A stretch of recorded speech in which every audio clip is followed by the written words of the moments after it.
Visakha steel ప్లాంట్ను ప్రైవేటీకరణ చేయరాదని, steel ప్లాంట్కు సొంత గనులు కేటాయించాలని, సేల్లో విలీనం చేయాలని డిమాండ్ చేస్తూ విశాఖ నుంచి నెల్లూరుకు బస్సు జాథా కార్యక్రమాన్ని చేపట్టనున్నట్లు సిపిఎం విశాఖ జిల్లా కార్యదర్శి ఎం జగ్గునాయుడు తెలిపారు. జగదాంబ దరి సిపిఎం కార్యాలయంలో ఏర్పాటు చేసిన మీడియా సమావేశంలో ఆయన మాట్లాడారు. సిపిఎం రాష్ట్ర మహాసభలు ఫిబ్రవరి 1, 2, 3వ తేదీల్లో నెల్లూరు పట్టణంలో జరుగుతున్నాయని అన్నారు. సిపిఎం మహాసభల సందర్భంగా స్టీల్ ప్లాంట్ ప్రైవేటీకరణ చేయవద్దంటూ తీర్మానం చేయనున్నట్లు చెప్పారు. స్టీల్ ప్లాంట్ ఉద్యమాన్ని తీవ్రతరం చేయడంలో భాగంగా బస్సు జాథా నిర్వహిస్తున్నామని, దీన్ని మంగళవారం ఉదయం 10 గంటలకు స్టీల్ ప్లాంట్ ప్రవేశ కూర్మన్నపాలెం వద్ద సిఐటియు రాష్ట్ర ప్రధాన కార్యదర్శి సిహెచ్ నరసింగరావు ప్రారంభిస్తారని తెలిపారు. ఈ ప్రారంభ కార్యక్రమానికి కార్మికులు, ప్రజలు అధిక సంఖ్యలో పాల్గొని విజయవంతం చేయాలని కోరారు. ఈ సమావేశంలో సిపిఎం జిల్లా కార్యదర్శి వర్గ సభ్యులు ఆర్కేఎస్వి కుమార్, వి కృష్ణారావు తదితరులు పాల్గొన్నారు. వైజాగ్ స్టీల్ ప్లాంట్ ని స్టాటిక్ సేల్ పేరు మీద 100% అమ్మాలన్న నిర్ణయం ప్రకటించి ఇవాళకి 4 సంవత్సరాలు పూర్తయింది. ఇంతవరకు ఆ నిర్ణయాన్ని మోడీ ప్రభుత్వం రద్దు చేయలేదు.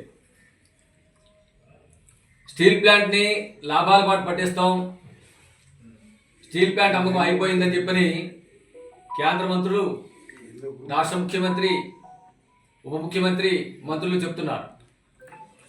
కానీ అమ్మే నిర్ణయం ప్రకటించిన కేంద్ర మంత్రివర్గం ఇంతవరకు తన నిర్ణయాలు రద్దు చేస్తున్నట్టు ప్రకటించలేదు. రద్దు చేయమని డిమాండ్ చేస్తున్నాం. స్టీల్ ప్లాంట్ లాభాలు పడుతుంది, సొంత గనులు కేటాయించమని డిమాండ్ చేస్తున్నాం. లేదా ప్రభుత్వ రంగ సంస్థ సెయిల్ ఉంది, సెయిల్కి 100 సంవత్సరాలు సరిపడే సొంత గనులు ఉన్నాయి. సెయిల్లో విలీనం చేయడం ద్వారా వైజాగ్ స్టీల్ ప్లాంట్ లాభాలు పట్టు పట్టించాలని చెప్పని మేము డిమాండ్ చేస్తున్నాం. ఈ సందర్భంగా ప్రభుత్వం ప్యాకేజీ ప్రకటించి కేంద్రం ఆ ప్యాకేజీతోనే మొత్తం స్టీల్ ప్లాంట్ సంపూర్ణంగా లాభాల పాటు పడుతుందనే భావన ప్రధానికులు కల్పిస్తూ ఉన్నారు. దీని బాధ్యత స్టీల్ యాజమాన్యానికి కార్మికులని చెప్తున్నారు. స్టీల్ ప్లాంట్కి కేంద్రం సొంత గనులు కేటాయించకుండా, రాష్ట్రం సొంత గనులు సాధించకుండా వైజాగ్ స్టీల్ ప్లాంటు లాభాల పాటు పడడం అసంభవం. కాబట్టి అసలు సంస్థని కేంద్రంతో ఒప్పిస్తారా, లేకపోతే నొప్పించేస్తారా, ఏ విధంగా చేస్తారో చేయండి. ముఖ్యమంత్రి గారు, ఉప ముఖ్యమంత్రి గారు జోక్యం చేసుకొని స్టీల్ ప్లాంట్ సొంత గనులు సాధించేదానికోసం, సేల్లో విలీనం చేసేదానికోసం, అమ్మే నిర్ణయాలు వచ్చేయడం కోసం వెంటనే చర్యలు చేపట్టాలని మీ ద్వారా మేము డిమాండ్ చేస్తున్నాం. ఈ సమస్యని రాష్ట్ర ప్రజానీకం దృష్టికి తీసుకెళ్లేదాని కోసం, ఈ సమస్య పరిష్కారం అయ్యే వరకు ఉద్యమాన్ని మరింత ముందుకు తీసుకెళ్లేదాని కోసం సిపిఎం పార్టీ రాష్ట్ర జాథాని రేపు ప్రారంభిస్తూ ఉంది. పార్టీ రాష్ట్ర మహాసభలు ఫిబ్రవరి 1, 2, 3 తేదీల్లో నెల్లూరులో జరుగుతాయి. ఈ సందర్భంగా విశాఖ ఉక్కు సంస్థని ఒక ప్రధాన సమస్యగా, రాష్ట్ర ప్రయోజనాల కోసం, దేశ ప్రయోజనాల కోసం, విశాఖపట్నం ప్రయోజనాల కోసం పరిష్కరించాల్సిన సమస్యగా మహాసభలో మేము తీర్మానం చేయబోతున్నాం. ఈ సమస్యని మొత్తం రాష్ట్ర వ్యాప్తంగా ప్రజానీకుల్లో మరోసారి తీసుకెళ్లడం కోసం రేపు 28వ తేదీ సాయంత్రం 5 గంటలకి విశాఖ ఉక్కు దేశ శిబిరం పూర్వపాలెం జంక్షన్లో ఈ బస్సు యాత్ర ప్రారంభమవుతుంది. దీని పార్టీ సీనియర్ నాయకులు సి చంద్రశేఖర్ ఈ బస్సు యాత్ర ప్రారంభిస్తారు.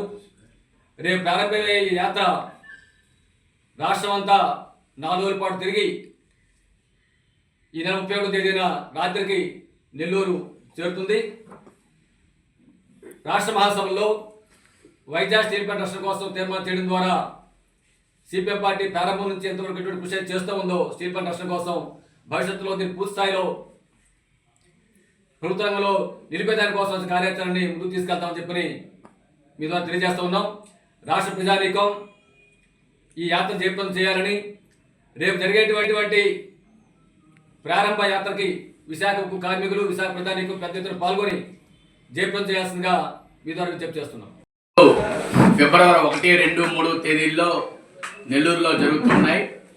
ఈ మహాసభలు జయప్రదం చేయాలని చెప్పేసి కోరుతూ ఇప్పటికే రాష్ట్ర వ్యాప్తంగా అన్ని చోట్ల కూడా ప్రదర్శనలు, జెండా ఆవిష్కరణలు ఇవన్నీ కూడా జరుగుతున్నాయి.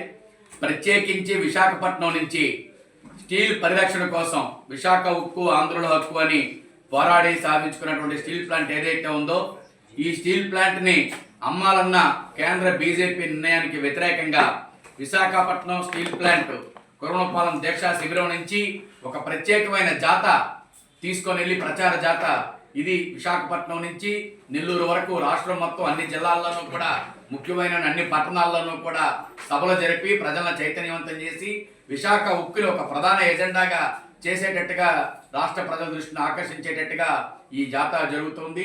ఈ జాతర తర్వాత కూడా మహాసభ అనంతరం మొత్తం ప్రజలందరినీ భాగస్వాములు చేసి విశాఖపట్నం స్టీల్ ప్లాంట్ రక్షణ కోసం నరేంద్ర మోడీ ప్రభుత్వం స్టీల్ ప్లాంట్ ప్రైవేటీకరణ విధానాన్ని మేము రద్దు చేసుకుంటున్నాం అని చెప్పి ప్రకటించే వరకు కూడా సామాన్య ప్రజానీకాన్ని అందరినీ కూడా ఇందులో ఇన్వాల్వ్ చేసేటట్టుగా ఈ మహాసభలో మేము తీర్మానం చేసి కార్యాచరణ రూపొందించిపోతున్నాం అని చెప్పి తెలియజేస్తా ఉన్నాం.